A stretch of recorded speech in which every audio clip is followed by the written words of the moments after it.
আল্লাহর কাছে ক্ষমা চাও, দুনিয়াটা কিছুই না রে যুবক। ওই কবরে যাওয়ার পরে গুনাহগারের কবরের দুই পার্শ্বের মাটির চাপ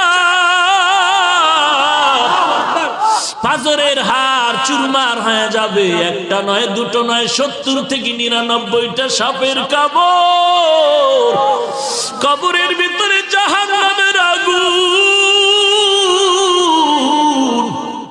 এরে বান্দা, এখনো কি আল্লাহর রাস্তায় ফিরে আসবি না?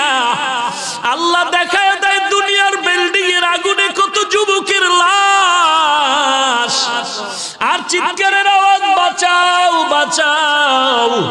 একটু চিন্তা করে দেখ, যখন আগুন লাগছিল শরীরের মধ্যে তখন ওদের কেমন লাগছিল, অবস্থাটা কেমন হয়েছিল।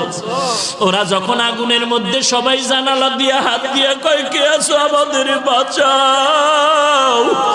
আমাদের ডানে আগুন, বামে আগুন, চতুর্দিকে আগুন।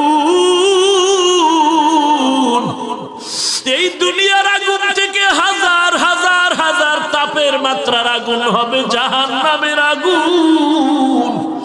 এরে যুবক, পায়ে হাত রেখে বলি, পাও দুইটা আগাইয়া দাও। আমি তোর পায়ে ধরে বলি, আর গুনাহ করিস না রে যুবক, আর গুনার পথে যাইও না।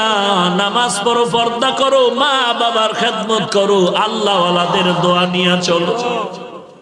আল্লাহর কাছে ক্ষমা চাও, দুনিয়াটা কিছুই না রে যুবক। পায়ে হাত রেখে বলি, এই যে বন্যা হয়ে গেল কয়েকদিন আগে, কত মানুষ বন্যায় মরে গেল। ঢাকার শহরে গাড়ির উপরে গাছ পড়লো, গাছে আঘাতে গাড়ির মধ্যে মানুষ মরে গেল। এরে বান্দা, এখান থেকে ঘরে যাওয়ার কোনো গ্যারান্টি নাই। আবার রাত্রেবেলা ঘুমাবি, ভোরবেলা উঠার কোনো গ্যারান্টি নাই।